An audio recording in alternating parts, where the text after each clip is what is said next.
नहीं देखु अबकारी नीति जो पुराना अबकारी नीति एपर्यंत से बलवत्तर अच्छी आमर भी नोटिफिकेशन होता है नुआ अबकारी नीति आसवा पर्यंत पुराना अबकारी नीति बलवत्तर रही आधार रे डिपार्टमेंटर समस्त फंक्शनिंग होची एवं से पॉलिसी जो नुआ पॉलिसी से बाबद रे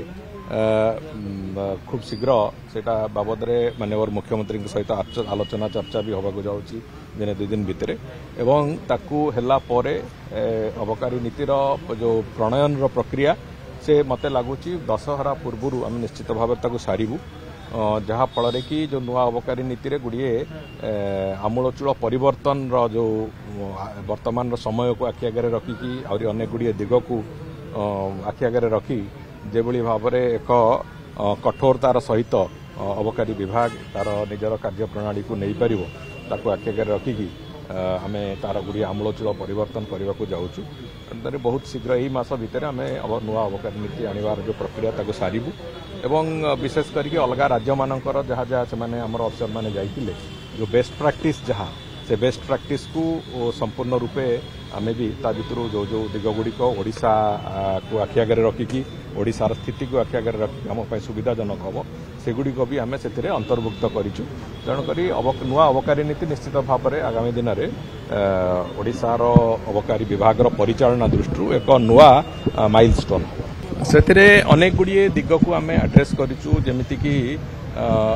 जो चोरा मादक द्रव्य बिक्री हो एपरिकी विभिन्न जगार जो गंजेई एवं अन्य पदार्थ गुड़िक जो गुड़िक आज तारीख रे समाज को नष्ट करुच्ची से दिगरे हो से सबू कथा को आम से तार कठोरतार सहित से गुड़िक दिग को केमिति कराजिवो सेटा देखुचु एवं विशेष करिकी आउ गोटे दिग भी आम जोटा एबे आरंभ करिचु जे 1 तारीख रु ए मास सारा 30 तारीख पर्यंत संपूर्ण ओडिशा रे पाखापाखि जो एनफोर्समेंट ड्राइव चली